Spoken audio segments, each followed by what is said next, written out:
राजधानी दिल्ली में बीजेपी को 2 एकड़ जमीन का आवंटन किया गया है। बीजेपी को यह जमीन आम चुनाव की अधिसूचना जारी होने से ठीक एक दिन पहले दी गई। 10 मार्च को आम चुनाव की घोषणा हुई और डीडीए ने बीजेपी को 2 एकड़ जमीन देने का फैसला 9 मार्च को लिया। जो जमीन बीजेपी को दी गई है वह उसके नए कार्यालय के ठीक सामने है। चुनाव से चंद घंटे पहले हुए इस आवंटन को लेकर सरकार की नीयत पर सवाल खड़े होने लगे हैं। आखिर सरकार को इतनी जल्दी क्या है? क्या बीजेपी आम चुनाव से डरी हुई है? लोकसभा चुनाव से पहले पीएम मोदी लगातार योजनाओं परियोजनाओं के शिलान्यास और उद्घाटन के फीते काट रहे थे। इस दौरान केंद्र सरकार के अधीन काम करने वाले दिल्ली विकास प्राधिकरण ने भी बड़ा फैसला लिया। 9 मार्च को डीडीए ने दीनदयाल उपाध्याय मार्ग पर 2.189 एकड़ जमीन बीजेपी को आवंटित करने की अधिसूचना जारी कर दी। इसके साथ ही अधिसूचना में इस जमीन के उपयोग को समूह आवास से बदलकर सार्वजनिक और अर्ध सार्वजनिक सुविधा कर दिया गया। बीजेपी को मिला नया प्लॉट पार्टी के मुख्यालय 6A दीनदयाल उपाध्याय मार्ग के ठीक सामने है।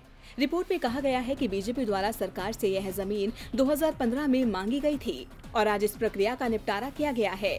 डीडीए भले ही कुछ भी कहे, लेकिन चुनाव से पहले अचानक लिए गए इस फैसले पर सवाल खड़े होने लगे हैं। हम आपको बता दें कि दिल्ली में राजनीतिक पार्टियों को जमीन आवंटन करने के लिए 2006 में यूपीए सरकार ने एक नियम बनाया था, जिसके अनुसार जिस पार्टी के संसद में 101 से 200 सांसद हैं, वो पार्टी 2 एकड़ जमीन की हकदार है। 200 से अधिक सांसदों वाली पार्टी 4 एकड़ जमीन की हकदार है।